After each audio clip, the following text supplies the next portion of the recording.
you made it this far, you obviously have some interest in doing this yourself. So the last final part, what you're going to need is obviously your pegboard with your sprite on it, and one of two types of paper to iron with. Either some cooking sheet paper, like for baking cookies, or something that came with the beads, which is pretty much the same thing except it's lighter, it's thinner. I recommend the one that comes with the beads, but if you didn't happen to get any or you don't have it, just place it, use the cookie baking sheet one. Okay, so what you want to do is take your iron, plug it in.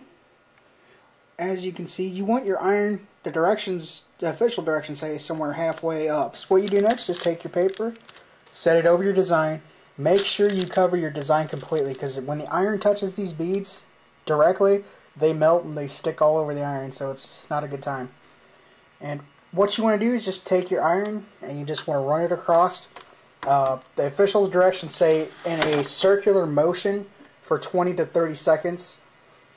Usually won't take that long, or take right at 20 with small designs. The bigger they are, the harder they are to put together, and you'll find that out quick, so good luck with that. But also, whenever you're ironing, the beads will actually stick to the paper itself, and you can see like dark circles. It'll look like you're coloring in your design. So let me go ahead and show you what I mean. You don't want to push down firmly on it. You just want to set the iron on top, move it in circles, 20 to 30 seconds. Now I'm not even counting, because you see right there how it looks like it's darkening up. Like it's actually like you're coloring in your design. And when you see the dark circles appear on it, you know, they've been gone over pretty good and they're pretty dark. Now if you iron too long, your beads are going to melt really low and it's going to be really thin and brittle. It'll break. If you don't melt it completely, then your beads aren't going to stay together. Now after it looks like the circles have been colored in, darkened by the iron, if you will, what you want to do is just keep an eye on it. Now just watch this. Let it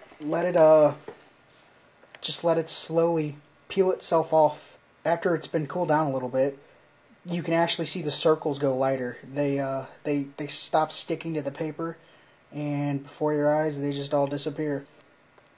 I don't even touch it. Don't even touch it until they all disappear and it's cooled off a little bit. Okay, the paper's about done being unstuck to the design.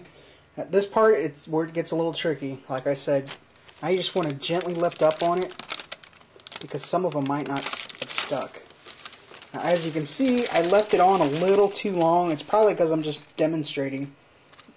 Up here you can see really small holes in the beads, whereas down here, the white ones, they're almost completely open. It's not horrible, but you know, depending on how picky you are, this is going to be the hardest part. Your few first designs are probably going to be like that. Let's say that you just got done ironing and it's already cooled off. What you want to do, for a small design even, this is probably the easiest way to do it. Take a video game or a DVD, lay it on like so. Obviously you're going to have both hands, but for me I don't. And you just want to flip it as it's already cooled off. Flip it completely over. And now you have your design there. You also want to be careful because of this, because the parts may be loose.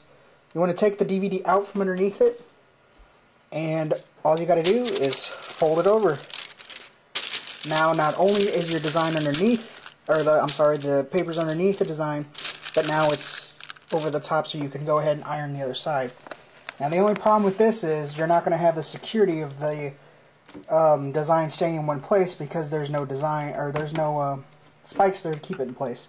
So you don't want to be too rough with it. You just want to be careful with it as you start, because you don't want to move it all over the place.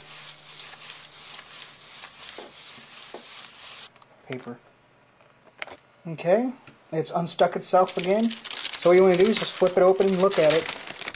And see on this side, you can tell that it was a little bit better.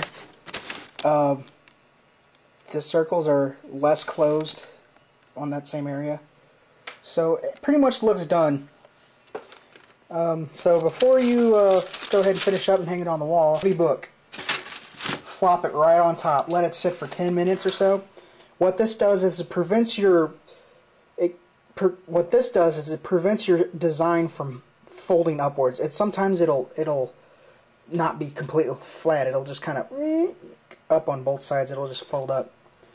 Also, another way to do this is as soon as you're done ironing the second side, don't even worry about taking the paper off and just put the book directly on after that. In case, it gets too warm or something happens to melt through, which it shouldn't, but you never know, it could. I'd use a book that you really don't care about. Alright guys, that's been about 5 minutes, 10 minutes, so I'm going to go ahead. The longer you keep this book on as it cools, the better chance your design's going to be flat. Well, not exactly that book, but a big heavy book, or a small heavy book. And there you have it. There is your completed design. Hope you guys enjoyed this video. It's relatively flat, as you can see. It's not completely flat, but it's pretty close. Hope you guys enjoyed this video. Until next time, guys, thanks for watching. This has been a Big Goomba with a how-to on video game sprites.